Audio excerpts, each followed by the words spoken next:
Olá pessoal, tudo bem? É o César Manieri da Escola Íntegro. Essa semana eu conversei com um aluno e nós estávamos falando sobre a certeza que a matemática nos dá. E realmente muita gente pensa, que toda a matemática que a gente trabalha, toda a aritmética, ela é fechada, tá tudo certo, a gente faz as contas e tá tudo ok, né? Mas na verdade a aritmética que a gente está acostumado a lidar no dia a dia, ela é mais ou menos incompleta, tá? Ela não é fechada em si mesma, ela não é totalmente, como eu queria dizer, tudo que a gente conhece em termos de regras, né, de matemática, por exemplo, um conjunto finito de regras que a gente conhece dentro da matemática que a gente aprende no ensino fundamental, no ensino médio, ela não é amplo o suficiente para conter toda a aritmética comum que a gente conhece, tá certo? E tem muita coisa que a gente conhece na matemática que não dá para provar, né? Baseado em todos esses conjuntos de regras que a gente já conhece, né? E aí teve um matemático muito famoso, muito inteligente do século XX, que conseguiu provar, conseguiu demonstrar, né, que a aritmética que a gente está acostumado, ela é incompleta, né? E é uma história tão legal, tão interessante, que eu contei para esse meu aluno e queria dividir isso com vocês, porque ele ficou realmente impressionado com essa história, tá bom? Então eu vou contar para vocês a história desse matemático chamado Gödel, ok? Então, na verdade, assim, em 1931 do século XX, né, um matemático chamado Kurt Gödel, ele desferiu um golpe extremamente devastador nos matemáticos da sua época, né? Naquele tempo, né, ele era um jovem matemático, né, era um magricelo lá, né, tadinho, ficava lá no escritório dele, mas ele fez uma descoberta tão importante, tão poderosa, que mais poderosa até de que qualquer coisa até que, por exemplo, o Albert Einstein desenvolveu. Muita gente pode não acreditar, mas isso é verdade.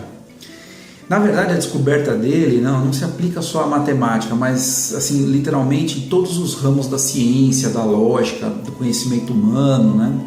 E ela tem umas implicações assim que abalam muito as estruturas do planeta, né? Pode parecer até estranho falar dessa forma, mas realmente ele fez isso e muito pouca gente conhece essa história, tá? Então eu vou contar elas para vocês agora, né? É uma história realmente muito interessante. Assim, eu estou estudando matemática, e matemática, assim, todo matemático ele adora prova, ele quer provar tudo, né?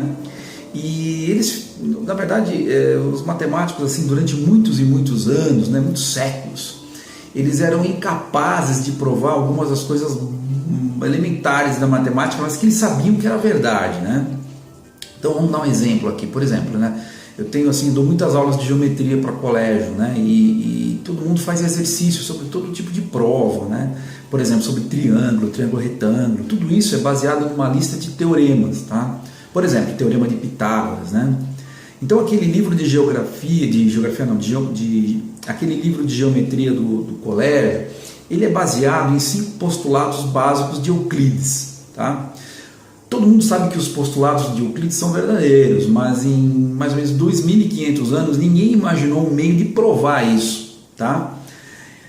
Tá bom, isso parece razoável, né? Que uma linha possa ser estendida, por exemplo, em ambas as direções retas, assim, uma linha reta, né? Mas ninguém tem sido capaz de provar como é que é essa linha reta, né? A gente só pode demonstrar que na geometria existem 5 suposições razoáveis e de fatos necessários para que isso seja verdadeiro.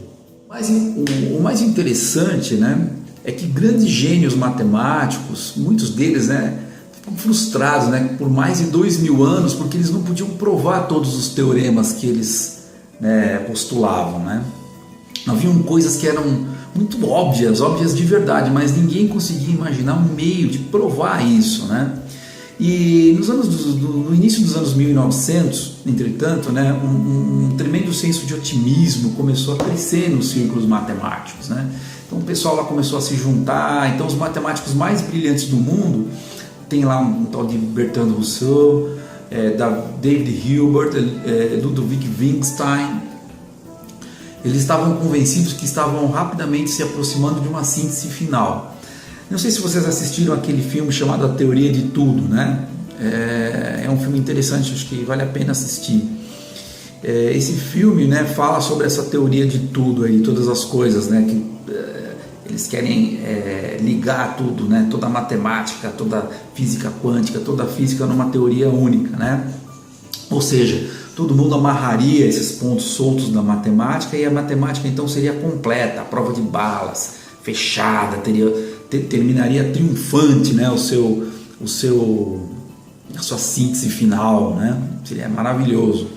Só que em 1931, esse matemático que eu citei no início, aí, o Kurt Gödel, ele publicou um artigo que de uma vez por todas provou que uma única teoria de tudo é praticamente impossível. A descoberta, né, de Gödel foi chamada de o Teorema da Incompletude, tá? Se você me der mais alguns minutinhos, eu vou explicar para você como é que ele descobriu e o que significa isso, né? Num português simples, direto, fácil, para qualquer um poder entender isso, tá bom?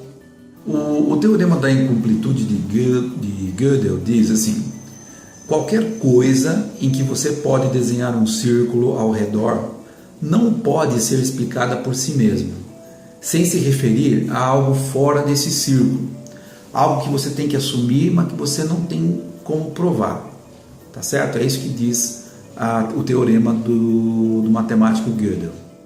Então, por exemplo, eu posso desenhar aqui, ó, eu vou desenhar aqui um carro, por exemplo. Vou desenhar um carro, tá? Faz de conta que isso aqui é um carro, certo? Se eu colocar esse carro dentro de um círculo, a teoria do matemático Gödel explica o quê? Que este carro, dentro desse círculo, não pode provar a sua existência por si mesmo. Tá? É isso que ele quer dizer. Por exemplo, você pode dizer que a única coisa que depende da existência desse carro é uma fábrica, né? Ou seja, a fábrica que criou esse automóvel. Então você teria uma fábrica, certo? Que criou esse automóvel.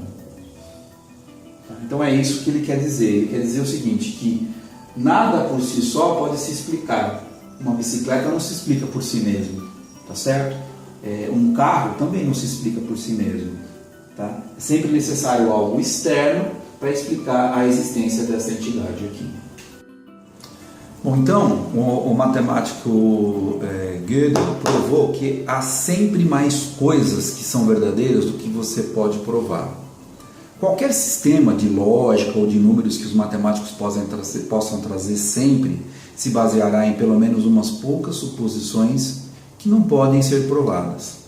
Então, o teorema da incompletude de Gödel não se aplica somente à matemática, entendeu? Mas tudo que está sujeito às leis da lógica. Então, por exemplo, a incompletude é verdade na matemática e é igualmente verdade na ciência, na linguagem, na filosofia, tá certo? Então vamos lá, se o universo é matemático e lógico, a incompletude também se aplica ao universo, tá? Gödel criou a sua prova começando com o paradoxo do mentiroso, né? Por exemplo, eu posso dizer o seguinte aqui, vou dizer a seguinte afirmação: eu estou mentindo. Então quando eu digo isso, eu sei que esta frase ela é autocontraditória, já que se é verdade que eu estou dizendo, eu não sou um mentiroso. E se é falsa, eu sou um mentiroso, então não é verdade. Então dá para perceber que isso é uma afirmação bastante autocontraditória. Então, Gödel, né, em um dos movimentos mais engenhosos da história da matemática, converteu o paradoxo do mentiroso em uma fórmula matemática. Ele provou que qualquer afirmação requer um observador externo, tá certo? Por exemplo, nenhuma afirmação sozinha pode completamente provar a si mesma como verdadeira.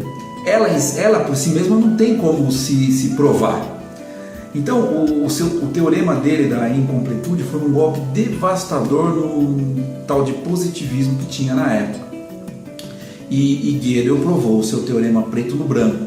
Ninguém conseguiu contestar a sua lógica, tá? Ainda assim, alguns de seus amigos da matemática morreram, né? Foram para o túmulo, negando, acreditando de que de alguma forma ou outra, né, o Gödel deveria estar redondamente enganado. Mas ele não estava errado, não. Ele era mesmo verdade aquilo que ele tinha descoberto. Existem mais coisas que são verdade do que você pode provar. Então tem muita verdade nesse mundo que são praticamente impossíveis de serem provadas. Veja só, né? Uma teoria de tudo, seja na matemática, seja na física, seja na filosofia, ela nunca vai ser encontrada. Sabe por quê? Porque é impossível isso. Então, o que isso significa de verdade, né? Por que é isso muito importante e não apenas um factoide, né, criado aí por nerds, né? Tem alguns exemplos para a gente poder se situar no que eu estou dizendo aqui. Isso eu estou conseguindo entender melhor também lendo alguns livros sobre o assunto, né? E nesses livros vieram algumas dessas afirmações. Por exemplo, fé e razão, elas não são inimigas. Na verdade, o exato oposto é verdade. Por exemplo, uma é absolutamente necessária para que a outra exista, né? Todo raciocínio, ao final, leva de volta à fé, em algo que você não pode provar. Outra coisa interessante é o seguinte: todos os sistemas fechados dependem de algo de fora do sistema. Então, por exemplo, você pode sempre desenhar um círculo maior, mas existirá sempre algo maior fora desse círculo. O raciocínio de um círculo maior para um menor é o raciocínio dedutivo. Vamos deduzir algumas coisas aqui. Por exemplo, vamos deduzir aqui: todos os homens são mortais, tá? Sócrates é um homem, portanto, Sócrates é mortal. Vamos fazer uma outra dedução aqui. Todos os planetas observados até agora são redondos. A Terra é um planeta, portanto, a Terra é redonda. Tá? Então, isso a gente chama de raciocínio dedutivo. Então, o raciocínio de um círculo menor para um círculo maior é um raciocínio indutivo. Então, vamos dar um exemplo aqui de um raciocínio indutivo. Todos os homens que conheço são mortais. Portanto, todos os homens são mortais. Outro exemplo, né? Quando eu largo os objetos, eles caem. Portanto, há uma lei da gravidade que governa os objetos que caem. A gente observa aqui que quando a gente sai do círculo menor para o maior, a gente tem que fazer muitas suposições. E essas suposições, normalmente a gente consegue provar elas 100%. Então, por exemplo, você não pode provar que a gravidade sempre será consistente todas as vezes. O que a gente pode observar é que ela é constante, verdadeira, todas as vezes que a gente observa. Você não pode provar que o universo inteiro é racional.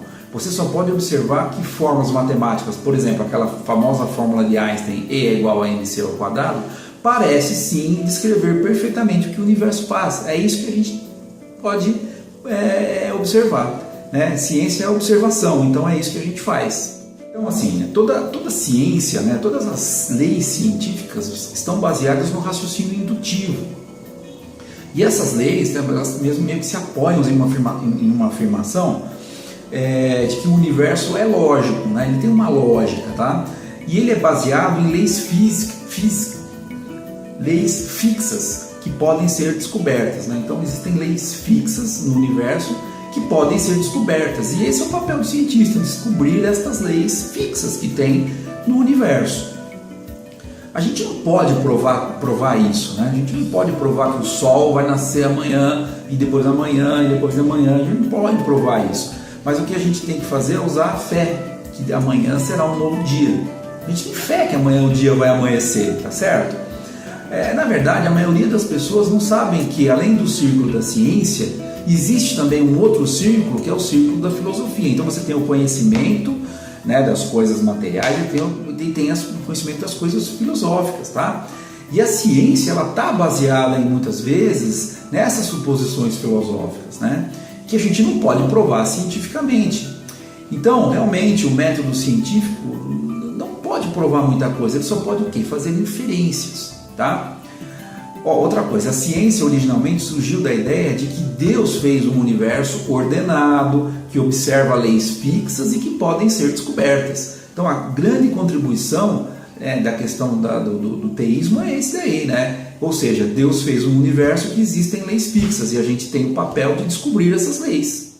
E olha só que interessante. Vamos considerar o que acontece quando desenhamos o maior círculo possível. Não é só um carro, uma bicicleta, coisa assim. Vamos desenhar esse círculo através do universo inteiro, como se todos eles tivessem circulado aqui, fechado num círculo só, tá? Se existissem múltiplos universos, nós estaríamos desenhando um círculo ao redor deles também, ou seja, de tudo que existe, tá? Então, tem que haver algo fora desse círculo, algo que nós temos que assumir, mas que não podemos provar. Então o universo, como nós conhecemos, ele é finito, ele não é infinito, ele é finito. A matéria, ela é finita, a energia, ela é finita, o espaço é finito e ele tem aproximadamente 13,7 bilhões de anos de idade. Tá? Então o universo, ele é matemático, a gente consegue, né, descobrir fórmulas matemáticas nisso, fórmulas e leis fixas, né? Qualquer sistema físico é sujeito à medição e executa a matemática nele. Então a gente não precisa conhecer a matemática para fazer uma soma, né? Por exemplo, você pode usar, sei lá, pedrinhas para contar lá e você vai encontrar a resposta certa, né? Você vai fazer comparações e você vai descobrir a resposta. Já o universo, né, toda a matéria, a energia, o espaço, o tempo, eles não conseguem se explicar por si mesmos. A gente pode entender o seguinte: o que quer que esteja fora desse círculo maior, ele não tem limite, tá certo? Por definição, não é possível desenhar um círculo ao redor desse círculo maior, né? Se desenharmos um círculo ao redor de toda a matéria, de toda a energia, espaço, tempo, e aplicar o teorema do matemático Gödel, então a gente vai saber o que está fora desse círculo não é matéria, não é energia, não é espaço, não é tempo, é algo imaterial, certo? O que quer que esteja fora do círculo maior não é um sistema, tá? Não é um conjunto de pequenas partes que estão interconectadas. De outra forma, a gente teria que desenhar um círculo ao redor delas. A coisa fora do círculo é indivisível. Qualquer coisa que esteja fora do maior círculo é uma causa não causada. Porque você sempre pode desenhar um círculo ao redor de um efeito. Então assim, né, muita gente fala, mas é o infinito, né, os números são infinitos, as coisas são infinitas. Na verdade não, a gente tem que entender o seguinte, que não existe o infinito, existe o indeterminado, tá certo? Então o círculo pode ficar ao redor do indeterminado, tá certo? A única coisa que a gente entende por infinito, né, é Deus. Aplicar o mesmo raciocínio que a gente está fazendo até agora, esse raciocínio indutivo, à origem das informações, né? Por exemplo, na história do universo, nós temos também, a gente pode ver também a introdução da informação. Então, por exemplo, há 3,5 bilhões de anos atrás, a gente já tinha isso. E essa informação, ela veio na forma do código genético, que é simbólico e imaterial. O código genético, ele é imaterial. Essa informação do código genético, ela veio de algum lugar, ela veio de fora, tá? Já que a informação não é conhecida por ser uma propriedade inerente à matéria. Então a gente tem um monte de matéria, mas não é qualquer matéria que tem código genético, tá? Ela não é inerente à matéria, ela não é inerente à energia, ela não é inerente ao espaço nem ao tempo. Então todos os códigos que nós conhecemos são projetados por seres conscientes. Portanto, o que quer que esteja fora do círculo maior é um ser consciente, tá claro? Em outras palavras, sabe, quando a gente coloca informação nessa equação toda, concluímos que, sabe, a coisa fora do círculo maior não é só, não é só infinita e imaterial. Ela também é muito, muito consistente, tá? Olha só, uma pergunta, né? Não é interessante como essas coisas são suspeitamente similar ao que os teólogos têm descrito Deus por milhares de anos, né? Então, é surpreendente que entre 80% e 90% das pessoas do mundo acreditem em algum conceito de Deus, tá certo? Então isso é muito intuitivo para a maioria das pessoas. Sabe, o teorema de Gödel indica, na verdade, que é também extremamente lógico esse pensamento. De fato, assim, a única posição que alguém pode tomar é ficar nos domínios da razão e da lógica, tá certo? A pessoa que, assim, muito orgulhoso, né, proclama: você é um homem de fé, mas eu sou um homem da ciência, não entende muito bem as raízes da ciência e a natureza do conhecimento. Tem um maior website ateu do mundo, ele chama Infidel. Então lá na página inicial dele a gente encontra uma declaração muito intrigante, né? Lá está escrito o seguinte: o naturalismo é a hipótese que o mundo natural é um sistema fechado, o que significa que nada que não seja parte do mundo natural o afeta.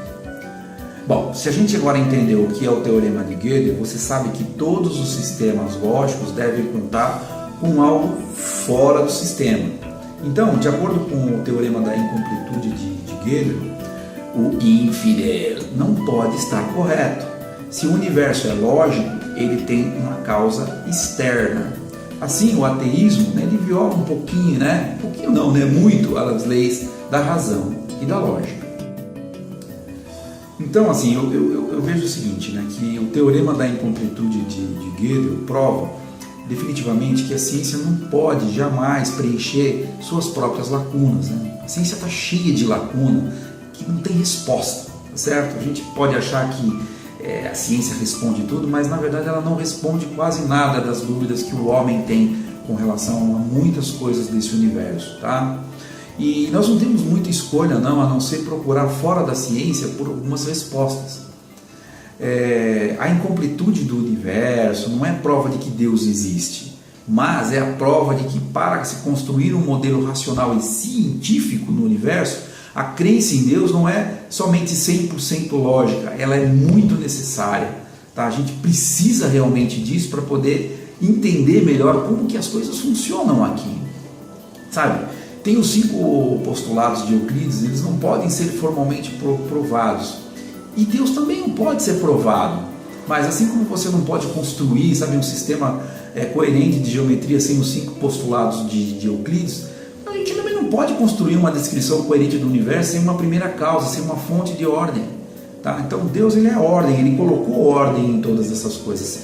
Né? E assim a fé e a ciência não são inimigas em si, mas são aliadas, tá certo? Tem sido verdade por centenas de anos. Só que em 1931, esse jovem magricelo, matemático austríaco chamado Kurt Gödel provou isso.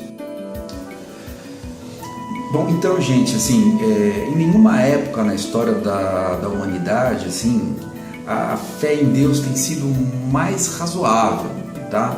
Mais lógica e mais amplamente apoiada pela ciência e pela matemática, tá? Então, assim, eu acho que você ter fé em Deus e ser um cientista, um matemático, estudar, né, tentar compreender a realidade, não são incompatíveis, são extremamente compatíveis, tá bom? Então, assim, fica aqui o meu recado, né?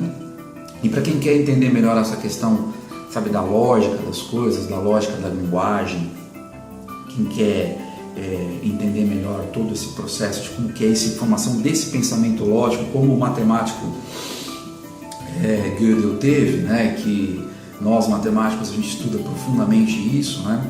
Eu gostaria de recomendar aqui o livro chamado O Trivium. Tá? O Trivium é um livro que fala sobre as 3 artes liberais, né, da lógica, gramática e retórica. Tá bom? É um livro extremamente importante, tá? Não é um livro que você vai sentar na cabeceira da sua cama, vai por lá, vai ler à noite, não é assim que funciona, é um livro de estudos, tá? Então você tem que ter ele sempre com você e estudá-lo, né? Ele é da Realizações, e uma das pessoas que fez aqui o prefácio é o professor José Moni Nasser, né? Que é um professor póstumo, já falecido, mas que deixou aí na internet, no YouTube, uma série de ensinamentos bastante importantes e relevantes, né, acerca de várias obras, enfim, uma delas é o Trivium, tá bom? Então quem quer entender melhor um pouco essa questão da lógica, né, e não cair nessas falácias aí que vivem dizendo por aí com relação à questão da fé, da ciência, né, da crença em Deus e da existência de um ente superior e necessário, né, pode começar a estudar, né, o Trivium, que é um livro realmente interessante, tá bom, pessoal? Então era isso que eu queria deixar, contar essa historinha aí, espero que ela tenha sido de valia para vocês, tá bom? Um abraço e até mais.